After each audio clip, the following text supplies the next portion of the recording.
Je me souviens, il y a longtemps, moi et mon frère, j'en ai plusieurs, un de mes frères à qui on parlait beaucoup, en tout cas, on partageait beaucoup d'histoires ensemble. Je lui partageais beaucoup d'histoires à l'époque. Jusqu'à ce qu'il se marie.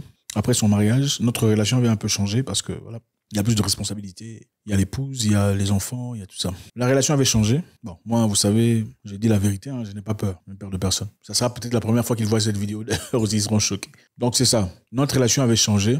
Je n'étais plus impliqué, lui non plus impliqué comme il était dans notre vie mutuelle. On se partageait presque tout. On se disait beaucoup, en tout cas, moi, je lui disais beaucoup d'histoires. Quand sa femme est venue, notre relation a beaucoup changé. Et avec maturité, j'ai compris qu'il fallait lui accorder sa vie. Il ne fallait pas en vouloir à son épouse, qui normalement ne fait que son job en tant qu'épouse, réclamer son mari. Il fallait comprendre que le temps arrivait. Nous sommes peut-être nés d'un même père et d'une même mère, mais c'est ça la vie. On ne peut pas partir partout avec ses frères et sœurs. On est des mêmes parents, mais il arrive un moment où on se sépare. Chacun fait sa vie. Chacun a des nouvelles priorités. Sa nouvelle priorité, c'est sa femme et ses enfants. Ma nouvelle priorité, c'est ma direction à moi. Donc, je ne peux plus faire de moi une priorité ou appeler mon frère à 2h du matin pour qu'il vienne me voir ou l'emmener en voyage avec moi comme on l'aurait fait dans le passé ou partir vous voyez un peu. Donc, c'est ça la vie. Il faut laisser les gens vivre leur vie. Beaucoup de gens ici, malheureusement, ont détruit les mariages de leurs frères et sœurs. Beaucoup de personnes. À cause de leur narcissisme passif. Vous savez, le narcissisme, c'est pas toujours celui qui fait de bruit, le narcissisme flagrant, flamboyant, où ça se voit directement, il aime les choses bien, tout ça. Il y a des narcissiques très passifs. Ils sont souvent des narcissiques hypocrites. Bon, on appellerait ça hypocrite. Ce sont des gens souvent très calmes. Ils ne disent rien, tu ne sauras pas ce qu'ils pensent, tout ça. Mais en réalité, quand vous lui dites, OK, il y a un truc ici très modeste. Ah oui, c'est bien, modestie. Mais en réalité, ils ne sont pas modestes. En réalité, dans leur intérieur, ils ne sont pas des gens modestes. Ils aiment le flamboyant, le grand, mais ne peuvent pas le montrer ouvertement parce que ce n'est pas dans leur nature. Et je pense que la psychologie nous aide beaucoup. Beaucoup de personnes ont détruit les foyers de leurs frères et sœurs parce qu'ils sont trop impliqués. Qu'est-ce qu'elle a cuisiné aujourd'hui? Elle aussi, pourquoi elle cuisine comme ça? Les gens sont au salon et on leur cuisine, pourquoi? Ça fait 30 minutes, nous sommes là, elle est dans la chambre. Est-ce que ça vous regarde? Vivez votre vie. Oh, grand frère, vraiment, quand on vient ici, on ne se sent pas... Ce n'est pas ta maison. Va t'occuper de ton foyer. Et vous verrez des gens qui sont peut-être sœurs, entre sœurs. Tu viens demander à ta sœur, qu'est-ce que ton mari te donne comme argent? Pourquoi? Ton mari te donne combien à la fin du mois? Est-ce que ça te regarde? Leur situation, c'est ta situation? Non. Concentre-toi sur ton mari, tes enfants, ta vie, ton avenir. Laisse ta sœur évoluer dans sa vie, progresser dans ses difficultés, avoir de l'expérience. C'est pourquoi je n'aime pas m'impliquer. En ce qui concerne ma famille personnelle, c'est vrai que je suis peut-être le plus jeune, mais j'ai beaucoup à dire puisque j'ai assez d'expérience. Si on ne m'appelle pas, je ne m'implique pas. Okay? J'ai un grand frère qui est beaucoup plus âgé que moi. Beaucoup. Quand je dis beaucoup, c'est beaucoup. Mais quand il a des situations de difficulté, il m'appelle. Écoute, voilà ce qu'il y a A, B, C, D. Je lui donne conseil. C'est-à-dire que je peux dire quelque chose à quelqu'un. Mais je ne m'implique pas automatiquement en ce qui ne me regarde pas. Beaucoup de gens sont ici. Vous êtes mariés, mais vous êtes toujours en comparaison avec vos sœurs. C'est votre sœur, c'est votre cousine, c'est votre amie, mais vous êtes en comparaison. Hé, qu'est-ce que tu as acheté? Ah, ton mari, il est parti en voyage. Qu'est-ce qu'il t'a emmené? Pourquoi? Ça ne te regarde pas. Ce n'est pas ton histoire, ce n'est pas ta vie, ce ne sont pas tes oignons. Concentre-toi sur ta vie personnelle. Pourquoi il parle là-bas, idiot? Ce n'est pas ton histoire. Si ta sœur est bien, pourquoi ça te regarde? Si ton frère est bien avec son épouse, pourquoi ça te regarde? Pourquoi tu te sens impliqué? Pourquoi il faut dire, ah voilà, lui c'est qui fait, d'ailleurs moi, on me fait pas comme ça? Pourquoi il faut comparer ta vie à la vie de l'autre? Et beaucoup de personnes malheureusement se retrouvent,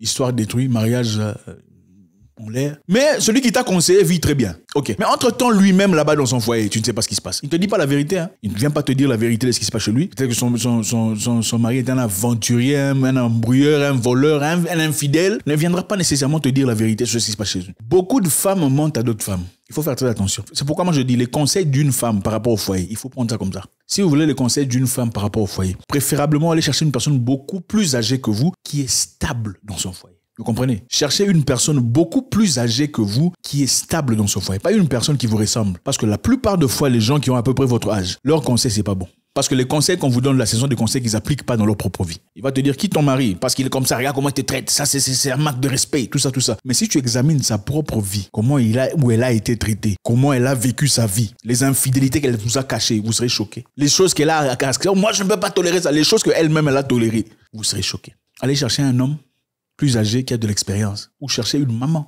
qui a réussi dans son foyer pour vous conseiller. Je l'ai dit dans le passé, je le dirai encore une fois. Si vous cherchez de l'argent, vous allez parler à qui?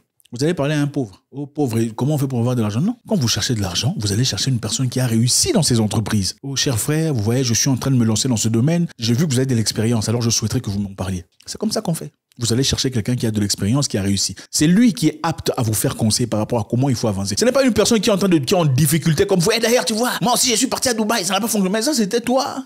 Est-ce que ça s'applique dans ma vie? Le fait que toi, ton mari est parti, a fait 6 mois, ça a été un problème, il t'a trompé. Ça veut dire que le mari d'autrui aussi va faire 6 mois, s'il fait 4 mois, c'est un problème. Pourquoi il faut transposer vos histoires? Pourquoi il faut détruire la vie des gens comme ça? Toujours des commentaires. Ah, lui, d'ailleurs, notre frère était bien. Depuis qu'elle est venue dans sa vie. Mais il est marié. C'est ça sa femme.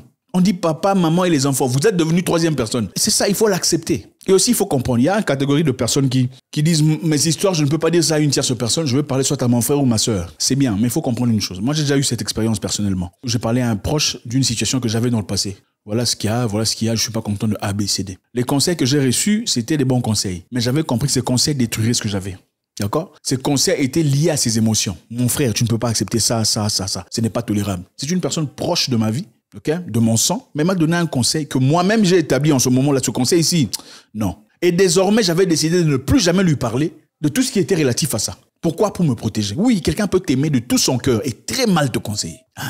Ensuite, il vient te consoler. Ah, tu vois, c'est fini, c'était la volonté de Dieu. Non, on a détruit ton histoire. On a détruit ton histoire, n'est-ce pas? On a détruit ton histoire parce qu'en fait, on a peur de te perdre. C'est comme le sentiment que j'avais. La peur de perdre mon frère avec qui j'étais chaque jour. On discutait à minuit, à 23. Mais on comprend un moment avec maturité, c'est sa vie. Il doit partir. Beaucoup de gens sont incapables de lâcher prise. Lâchez vos frères, lâchez vos sœurs. Accordez-leur l'opportunité d'aller vivre leur vie, leur destinée. Sans nécessairement lui faire tomber pour finalement dire, écoute, c'est pas grave. Tu vois, si c'est Dieu qui avait voulu. D'ailleurs, je vois, les signes venaient. Non, vous avez détruit la vie de votre enfant, de votre sœur, de votre frère. Il faut laisser les gens vivre leur vie. Les gens de ma famille s'impliquent jamais dans mes histoires. C'est vrai que j'ai toujours été un loup solitaire, mais jamais dans mes histoires. Et à chaque fois qu'une personne de ma famille s'est impliquée dans mon histoire, quelle qu'en soit sa nature, ça a toujours été pour me condamner.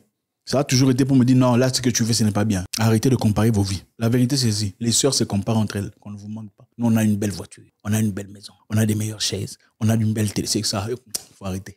Elle se compare. Mon mari a fait ça. Dernièrement, on me donne autant à la fin du mois. Tant on te donne comme c'est. Arrêtez de me faire rire. Les sœurs et les cousines et les amis, vous vous comparez. Vous êtes là, hey, ma chérie, vous vous comparez. Vous allez dans vos maisons, vous regardez, vous observez leur cuisine est comment, leur réchaud est comment, leur, comment vous appelez ça, leur frigo est comment. S'ils ont un frigo comme ça, vous allez acheter un plus grand. C'est comme ça que vous faites. Vrai ou faux? Ceux qui ont l'expérience vous diront, les femmes sont différentes des hommes. Un homme peut aller chez son pote qui vit dans un petit truc là comme ça. Ah, mon cher, tout ça, sans commentaire, fini. Les femmes vont dans la maison de leurs proches, leurs amis, elles commencent à regarder. Ils sont comment ici? Ils ont acheté ça, ce sont des chaises il y a 3 ans. Non, on a changé. C'est toujours, c'est la bêtise. Et on peut comprendre pourquoi, dans d'autres communautés, surtout les Européens, ils choisissent de vivre leur vie en coin. Et on dit, oh, les Européens ne sont pas communautaires, ils n'aiment pas la famille. Non, ils veulent se protéger de vous. Vrai ou faux? Ils veulent se protéger de vous. C'est vrai qu'il y a des bonnes familles, n'est-ce pas? Il y a des bonnes familles où on n'apporte que la positivité. Ah, vous êtes bien. Et c'est généralement quand leur enfant, c'est le dernier de la famille. Quand leur enfant, c'est le plus jeune, les plus âgés viennent, ah, vraiment, vraiment, vraiment, parce que voilà. Mais la plupart de nos communautés, c'est toujours comment ils vivent, comment on le traite, comment on la traite. Est-ce qu'elle cuisine? Est-ce qu'elle se lève le matin? Est-ce qu'elle s'est lavée? Est-ce qu'il lui a donné à manger? Est-ce que lui traite bien? Comment, est-ce que ses bijoux ont changé? Hein? Est-ce que les bijoux qu'elle porte ont changé ou ce sont les mêmes bijoux qu'elle... C'est inimaginable. Et c'est ça.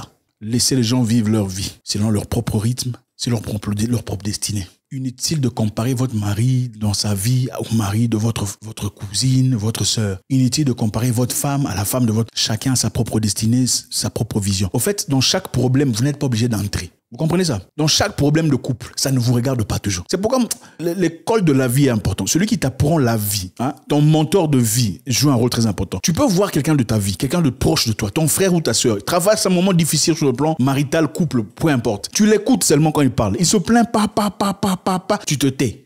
Tu ne donnes aucun conseil. Pourquoi? De peur que tu ne dises ce qu'il ne fallait pas. Vous comprenez? Tu le laisses partir ou tu la laisses partir.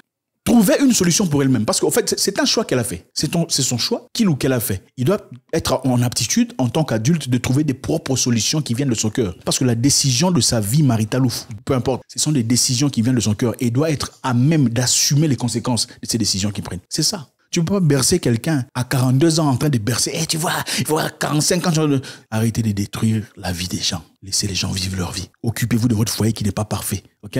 Tu es toujours la zizanie. Oh, celui-là a dit. Il a fait. Hey, ils ont acheté des voitures. C'est quoi cette vie de merde? C'est incroyable. Il faut chercher un boulot, travailler, soyez occupés. Voilà pourquoi moi j'aime beaucoup les femmes qui travaillent. Hein? J'ai réalisé que les femmes, ouais, vous comprenez, les femmes qui travaillent, pour la plupart de fois, sont des femmes qui sont trop occupées à s'occuper de la vie. Vrai ou faux? Respect à toutes ces femmes qui restent à la maison, hein, qui prennent soin des enfants, on vous respecte. Mais j'aime beaucoup les femmes qui travaillent. Pourquoi? Je ne dis pas que ceux qui restent à la maison sont tous des calomnieuses. Je dis que ceux qui travaillent, pour la plupart de fois, Pour la plupart de fois, évidemment, il n'y a jamais 100%. Ce sont des gens qui sont trop occupés. Je suis en train de travailler sur un projet médical. Au fait, on va aller faire des recherches dans notre site. Donc, elle est trop occupée à s'améliorer, à travailler que de rester là. Tu vois, elle a acheté des bijoux. Et moi aussi, mes bijoux sont anciens. Laissez les gens vivre leur vie. Occupez-vous de votre vie. Il y a des gens qui peuvent avoir une relation bien. Ce n'est pas comme la vôtre. Ça va comme ça, ça va comme ça. C'est leur rythme. Ils étaient bien quand ils étaient... Quand vous êtes venus, vous avez abîmé. C'est devenu problème sur problème. Chaque lundi, problème, mardi, problème. C'est toujours comme ça. Tu étais au village, ils étaient bien. Quand tu es venu dans leur maison, problème lundi, mardi, problème, mercredi, problème, jeudi. C'est toi le problème. Ce n'est pas le mari. C'est toi qui as amené les problèmes. Ce n'est pas la femme. C'est toi le problème de leur foyer. Parce que quand ils étaient avec eux deux, ils étaient bien. Ils ont fait des années ensemble. À partir du moment où toi tu t'es pointé, hey, tu as commencé à trouver des erreurs. Mais ce n'est pas ton foyer. Les erreurs qu'ils ont là, ce ne sont pas des erreurs. Gère ta vie personnelle. Que tu aies choisi de vivre seul en célibat, c'est ta vie. Que tu aies choisi d'avoir un mari qui est parfait, c'est ta vie. Laisse les autres jouir de leur vie. Autant moi je l'ai fait dans ma vie, par exemple, et beaucoup de personnes aussi d'ailleurs, qui comprennent avec maturité qu'à un moment donné, grand frère, à un moment donné, ça va devenir grand frère à distance. Hey, grand, comment? C'est bien, ah, ok, c'est bon. Ok, même mes parents, moi je me souviens, mes parents, je ne voyais pas les frères de mes pères chaque jour. Mes parents ont leur histoire, enfin, comme toutes les familles africaines, où la famille n'aime pas la maman, le papa s'est forcé avec sa femme, il a épousé, malgré que la famille n'a pas aimé la femme. C'est vrai, il a montré à la famille que c'est important. Il y a l'autre face de l'histoire aussi. Ok, ça c'est un côté. L'autre côté c'est quoi? Vous devez, en tant que personne, vous tenir ferme par rapport à vos choix. Quand vous aimez une femme, vous ne vous courbez pas. Quand vous aimez un homme, vous ne vous courbez pas. C'est vous qui accordez la priorité, l'autorité et le respect qu'il faut accorder à votre mari ou à votre femme. N'est-ce pas? C'est votre responsabilité. Les gens peuvent venir dire, hey, si toi tu dis non, ne me parle pas de lui, on va arrêter. Si toi tu dis non, ne me parle pas d'elle comme ça, on va arrêter. Donc c'est aussi de la maturité. D'un côté, il faut laisser les gens vivre leur vie. D'un autre côté, toi en tant qu'adulte, tu dois être capable de dire non, ne me parle pas de cette histoire. Je n'ai pas envie d'en parler. Ça ne te concerne pas. Vous voyez, moi j'ai déjà eu ça. J'ai déjà voulu parler d'une chose comme ça à un de mes frères. Il m'a dit non, ne me parle pas. Sans me le dire comme ça, il m'a freiné. Ce n'est pas mes business, ce n'est pas mon histoire, ça ne me concerne pas. Donc là, je commençais à traverser un milieu où j'étais totalement alien. God bless.